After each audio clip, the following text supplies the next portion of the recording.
Welcome to the show, the place to be if you want to get inspired and motivated by listening to people who are out in the world creating a difference. Enjoy the show. Oak, thank you so much for coming to the podcast. I have so many questions regarding leadership. But before I ask you all these questions, the first one that I have is, can you give us a little introduction about your trajectory, how you got started into leadership? First of all, thanks for having me on the show. And I was a leader in high school in my sports teams. I played baseball, basketball, football in high school. I was student government president. I was, an officer in some of the clubs. So I got kind of had a taste of it there. And then I went off to the United States Military Academy at West Point, did 2 years there, and then went back and did ROTC, where I was the battalion commander for the ROTC program, and then got my commission in the Army. Did my first 5 years as an infantry officer, did my last 18 years as an armored cavalry officer, and had a lot of leadership positions in there: platoon leader time, company command time, operations officer. And then when I retired, I was the day-to-day manager. I was the associate director of the food bank there in Mobile, Alabama, which means I ran the day-to-day operations of it. And then did that for about 18 months. Then I came here and I'm doing the recruiting for the Embry-Riddle Army ROTC program here in Daytona Beach, Florida. It's tough to come to Daytona Beach, Florida, but somebody has to do it. Yeah. I only heard really good things about Daytona Beach, so I guess you picked the right place from what I hear. You need to come visit if you haven't been here. I'm gonna have to visit. Oak, thank you so much for your service. I think that we cannot say that enough. Thank you so much for dedicating yourself to keep us safe. Thank you so much for that. Well, you're welcome. And I always tell people, I loved every minute of my 23 years on active duty, and I wouldn't trade any of it, because that's what I wanted to do. And my a lot of people in my family, I was the first one, only one that's been in the military for my brothers and my relatives on that side. And a lot of them didn't understand why I did what I did, why I chose that. And I always tell them, look, this is exactly why I did it. My father never finished the 5th grade. My mother never finished the 10th grade. Now they went back and got their GEDs, but as far as school goes, they never finished those grades. Yet I went to the United States Military Academy at West Point and I retired a lieutenant colonel. Nowhere else in the world does that happen. So I always tell people, I served so the other young men and women, your son or daughter, my son and daughter, somebody else's son or daughter, could have the same choices that I had growing up. Wow, that's great. That's a really beautiful mission. And from what I read, so you started talking about leadership in schools. Is that correct? Yeah, so when I was a professor of military science at the University of South Alabama, and for those of you who may not know what that means, is Professor ROTC produces 75% of the officers in the United States Army. So West Point produces about 20%, ROTC produces about 75%, and OCS produces about 5%. So the majority of officers in the Army come from ROTC. So I ran a program that was commissioning second lieutenants into the United States Army. And as I was doing that, I was going around talking to high school students, which I still do, doing the recruiting here for Embry-Riddle's program. But I was going around talking to high school students, and I'd always ask them, so what do you want to do when you grow up, when you graduate from high school and you grow up, and so don't want to bust anybody's bubble, but that's called work for the rest of your life. I said, so what is it that you want to do? And a lot of them would say, well, I want to be a leader. I want to lead things. And I said, well, that's great. I said, we need some great leaders. I said, what does that look like? What does that take? And I got this deer in the headlights look. They had no idea what that meant. And so I came up with a presentation where I went around and talked for about an hour or so about what a good leader does and what it takes to be a good leader. And then I eventually just turned that presentation into this book that I just published. But that's where it started, was talking to young men and women in high school and college. And I did talk to a couple of businesses in that around in the Mobile area, but it was mainly high school and college age students. I think it's beautiful that you do that with students, because the earlier you're able to talk to them about leadership and about communication as well, and how to go about in the real world, I think the better human beings that they get to become. And it's really nice that you get them right at that stage. So Yeah, how young are? so high school, so I talk as early as freshman in high school. So I'll go talk to a high school group, and I say, bring whoever you want, whoever wants to come, I'm happy to talk to. And so a lot of times it's all four high school freshmen through seniors in high school. And and I always tell people during the presentation, look, this is not about, I didn't write this book and I didn't do the presentation for military people, because I'm a firm believer leadership is leadership. It doesn't matter where you learned, it doesn't matter where you practice it. If you can lead anything. I'm a perfect example of that. I learned all my leadership, or most of it, in the military, but yet when I retired, I ran the day-to-day operation of a food bank. I knew nothing about a food bank. I was a combat arms officer. I knew nothing about food banks, except they handed out food. But when I took over, we were handing out 1.2 million pounds of food a year. When I left, we were handing out 3.8 million pounds. So obviously, if you know how to lead, you can lead things.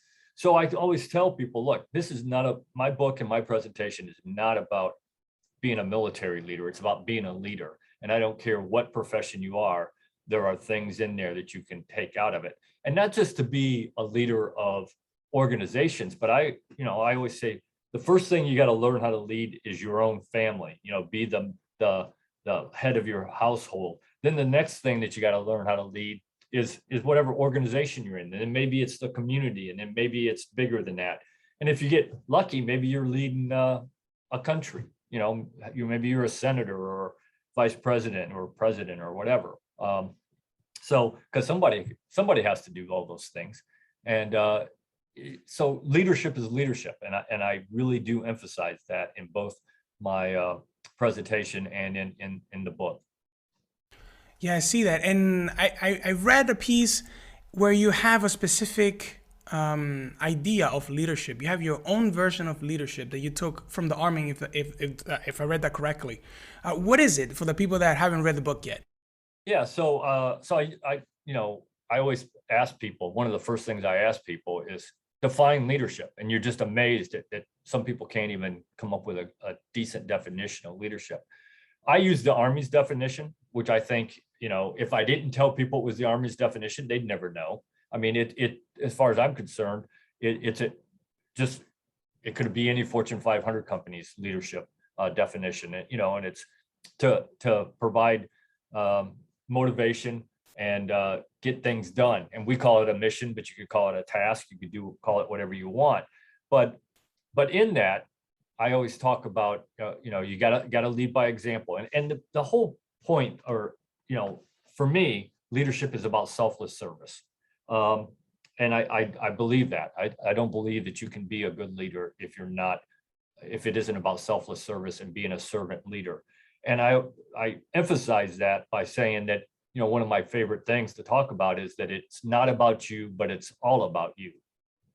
It's not about you, and it's not about the privileges that you're going to get or the title that you're going to have, or, that you're going to make more money, you're going to live in a nicer house, drive a nicer car. Those kinds of things happen generally if you're the leader, and that's okay, that's good, but that's not why we made you the leader.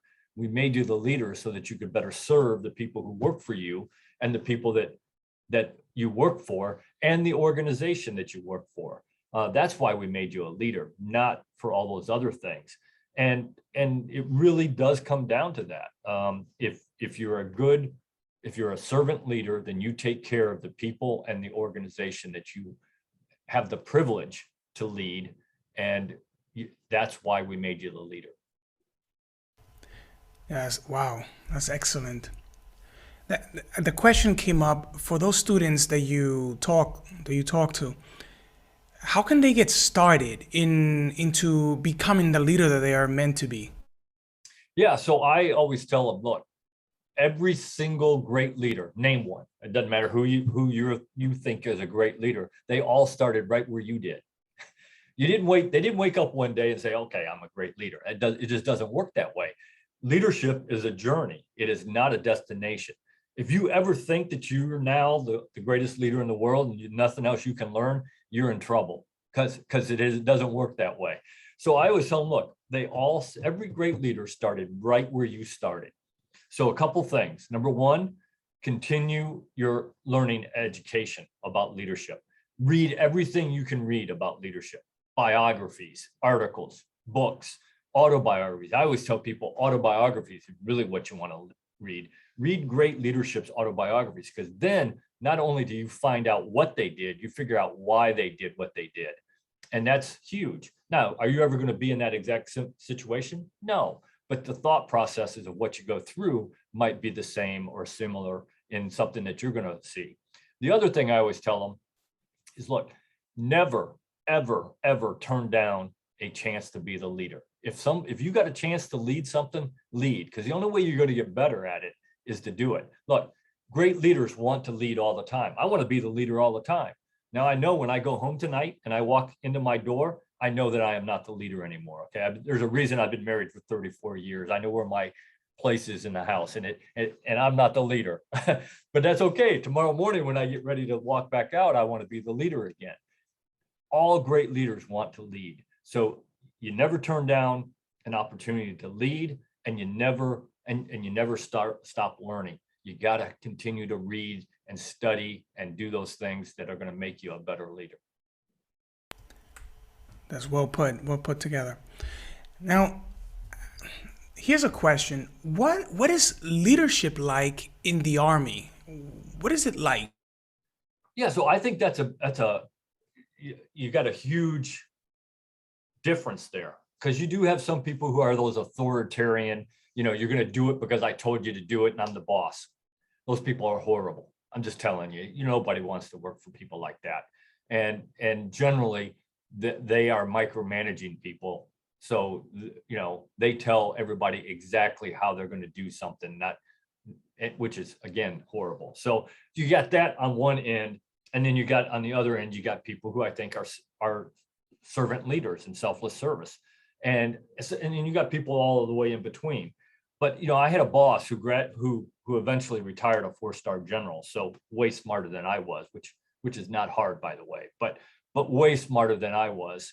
And he used to tell me, Oak, on the scale of leadership, on the scale, you've got on one end, you have micromanaging, and on the other end, you have complete chaos, Attila the Hun. He said, you want to be as close to the Attila the Hun chaos as you can be. Give away as much authority as you can give so that people can make decisions and do things based on what information they have on the ground that they can see. And then they'll come to you if they got questions or if they need more resources or whatever, but give them as much authority to accomplish what it is you want done. Now, understand, you can never give away responsibility. You are always the one that has your name on the blame line, because you as the leader are responsible for everything that your unit does or does not do. So, but give away all the authority you can and be as close to that chaos as you feel comfortable being. And I've always believed that, and I've always tried to do that. And the way I always do it is I tell people, this is what I want it to look like at the end. Here are the resources you can use, the left and right limits: money, people, time, whatever. If you need something else, you got to come talk to me. But otherwise, go do what I asked you to do. And I check up on them every now and then. I mean, that, but I don't care how they get there. So, I get people all the time who tell me, well, they didn't do it the way I would have done it. Who cares? If they gave you what you wanted, who cares how they got there? There's dozens of ways to get there. So I never cared about how people got there, as long as they stayed inside my left and right limits and they gave me what I asked for. Then who cares how they get there? That makes me think. I think also you wrote in your book about being the leader that you can be, and I think you have two versions. You said that there are leaders that are born, but you can also learn it. I believe, is that correct?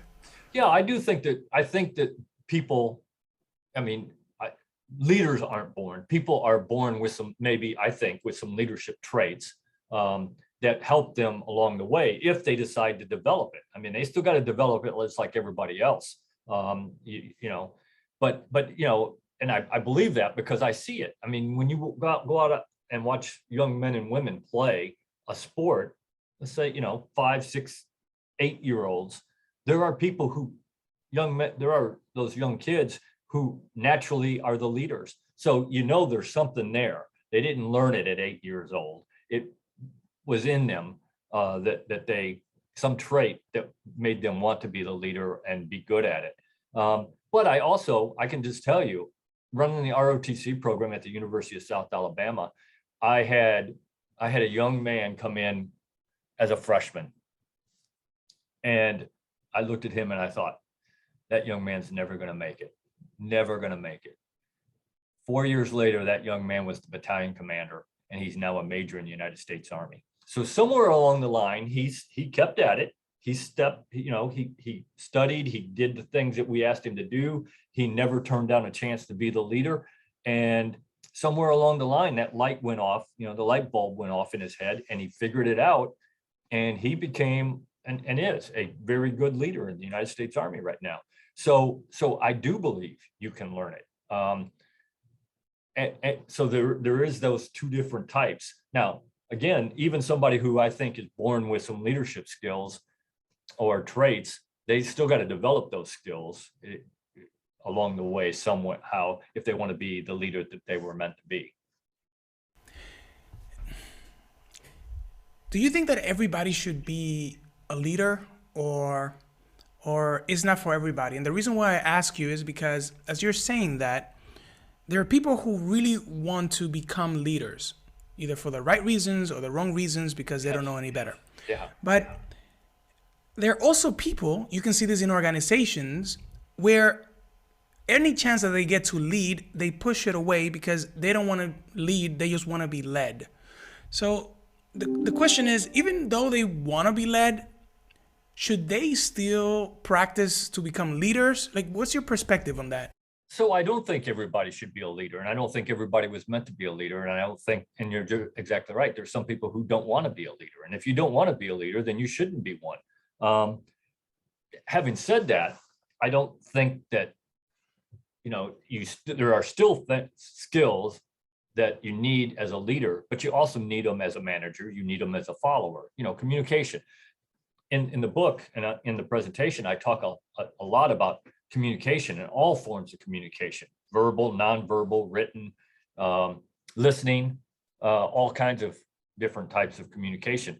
And I don't care if you don't ever want to lead anything or even manage anything. If you want to be successful in life, you got to be able to communicate. You got to be able to talk and tell people what you want, and be able to listen and understand what people are saying. So I think there are skills that are required to be a leader that are also required just to be successful in life. So I think you're right. There are people who don't want to be a leader. And if you don't want to be a leader, then you shouldn't be one. Because if you don't want to be one, you're not going to be a good one. So you won't have the desire and the drive to be as good as you could be. And that's not fair to the people who you're leading if you don't want to be a leader. That's a good explanation. Oh, and so you were doing presentations at schools, and you were also public speaking. You're a great public speaker from what I have seen as well. What made you write the book? Tell me about that inspiration. I'm really curious because I would like to write a book as well, and I'm not getting around to doing it. Maybe I don't have the right inspiration, but what inspired you to create a book? Yeah. So I've wanted to do one ever since I started doing this presentation. But really, so two things. My wife and I and my mother-in-law, we went to a motivational speaker event at our Catholic church, and a man named Jonathan Fanning, who goes around and talks about stuff, and he's written some books. And he was talking, and I was going up during the breaks, and we were talking about different things, and so he kind of motivated me. I thought, you know, he's talking about the same kind of things that I'm talking about, and so I went home that day, that was a Saturday. I went home that day and I wrote out my table of contents for my book. That was on the 16th of February, 2019 or 2020.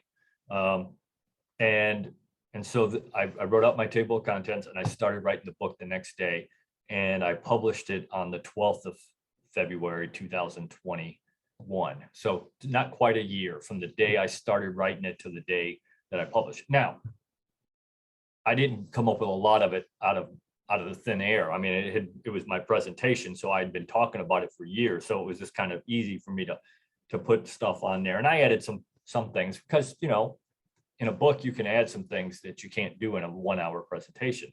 So there's certainly things in the book that I don't always talk about in the presentations. But I really wrote it for two groups of people. I wrote it for young men and women, high school, college age students, young leaders in corporations and companies, you know, who are just starting out, who may not know exactly what it takes to be a good leader and those things that you got to do to be a good leader. So I wrote it for them. And then I wrote it for old people like me, not because somebody my age who's been a leader for 20, 25, 30, 35, 40 years is going to learn a whole lot. They may learn a new technique on how to do something or something like that. But most of the stuff that is in there, they probably have heard about or seen or done. But what it will do for old people like me is, and I've had people tell me this, you know, people who have been leaders for 40 years who read it and said, you know what I got out of it? Oh, said, I was reading it. I thought, I used to do that really well. I don't do that so well anymore.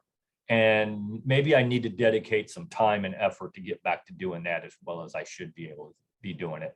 And it just, you know, they said it just made them look in the mirror and say, am I doing the things that made me successful? Am I still doing those things? And if not, I need to get back to it. Yeah, I read some of those comments in the reviews. I was checking the reviews as well. You have been getting amazing reviews for your book, so congratulations on that. Thank you. Thank you. And I read some of those reviews that they said, wow, this is a great reminder, and this reminds me of the time of, and that was really nice to read. The people were identifying with what you were saying and they were connecting. So well done. That's a really good feeling, you know, and when somebody tells you that helped them. I had one person who has said, you know, that she basically is using it as a guide, a workbook, and you know, it wasn't just a read one time and throw it out on the shelf. That, you know, she made notes and she took a picture of, you know, some of the notes, and she's got it tabbed and everything else. So that makes you feel good. It does. Ah, that's great. That is great. And so let's take a little bit into corporate. So how can these young leaders take the principles that you have in there? And maybe you want to maybe tell our audience what type of principles you have in there that they should look into? Yeah, so I think leadership is leadership. So I talk about, you know, the selfless service part, being a servant leader.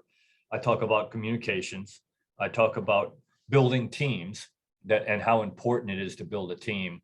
And that's not something that you want to rush through, and it may be painful because you need somebody, but it's worth the time to get the right person in there. So don't, you know, take building that team very seriously, and then building the culture. You know, cultures of an organization don't just happen.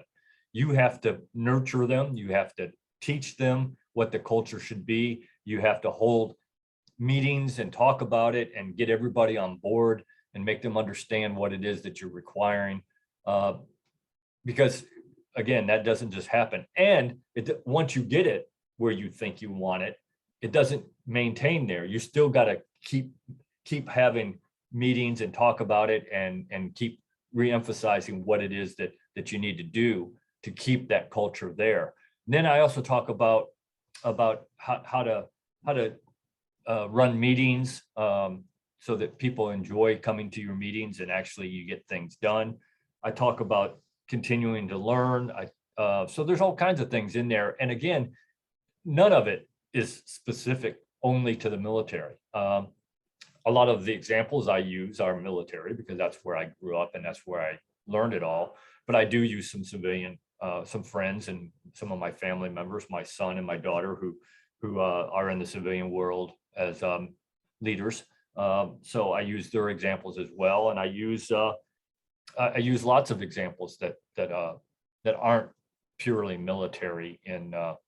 But again, a lot of it is my experiences, and then a lot of mine is in the military. So you're going to get the experience in the military, but I think that principle works anywhere, not just in the military. Okay, and let's reverse that for a second. This is going to be, I think, my last question. This is very, very interesting. So let's reverse it for a second. Let's say that employees or civilians, people are seeing bad leadership. What can they do to shift the culture or shift what's happening at the moment? Because many people feel helpless, that they cannot do anything about it. So absolutely. And I've been in that situation where, the person above me was just horrible. I mean, you just, every time that he would open his mouth, I just cringe. I was like, you got to be kidding me, really? So I think, two things. I think if you're the middle leader, like I was in those situations, then what I always looked at my job was to shield the people below me. Take whatever the brunt is, take all the stuff, and then try to make it as good as possible for the people who worked for me. You can't always do it, but as much as possible, you do that. If you're down there at the worker bee level and you got a bad leader, then I think, that's a tough one to deal with as well. I think, because the other person is in charge. I mean, they're the boss. Now, what I always recommend is that, you try to communicate what you think is the right answer. And if you do it